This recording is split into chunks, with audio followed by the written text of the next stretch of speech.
Ayan guys, nagsiligang ako ng boto-boto na naman. Ayan. Lagyan ko ng kamuti yan guys, saka labanos. Ayan o, pakita ko sa inyo. Subukan nyo yan guys, sarap. Ayan. Ay, naku, yung ano ko, stante ko. Ayan.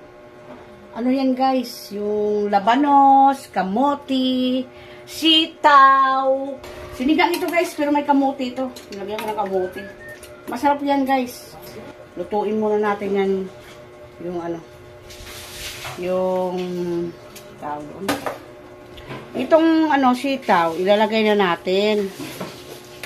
Sitaw, yan, hinugasan ko na itong sitaw eh. Sitaw, hinulog ko na yung ano, labanos saka kamote. Kasi, matigas yan. Ihuli ko na yung okra tsaka kangkong. Kailangan pag nag-ano tayo ng gulay sa palengke, 3 bisis natin hugasan o 4 na bisis kasi nakalagay lang yan sa lapag eh. Ayan.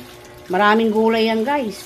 Ang aming niluto na sinigang.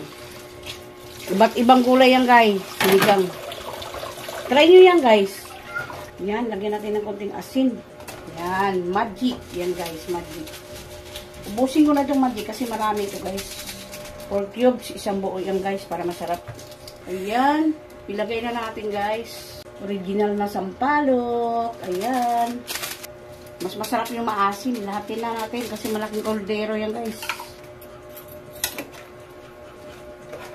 Na-try nyo na ba ito guys? I-try nyo. Ihulog na natin yung okra sa ating sinigang yan.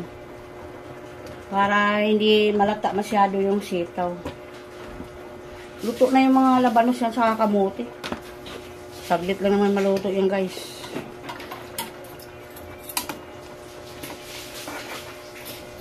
Labanos, ano naman yan? Ano yung kamote? Kamote ko.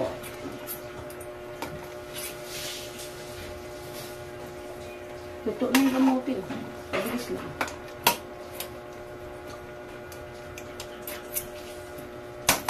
Ayan guys, ihulog na natin ang kangkong sa ating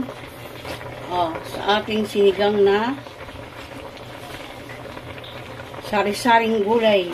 Ayan guys, naluto na yung aking sinigang.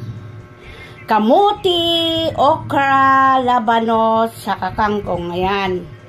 Iba't ibang gulay guys. Nasubukan nyo na ba yung ganyan guys? Nilagyan ng kamuti yung sinigang. Kahit ano na lang guys, basta masarap. May lasa, tsaka okay sa ano mo, okay sa panlasa mo, 'di ba? Hanggang diyan na lang guys, ay yung aming ulam ngayon.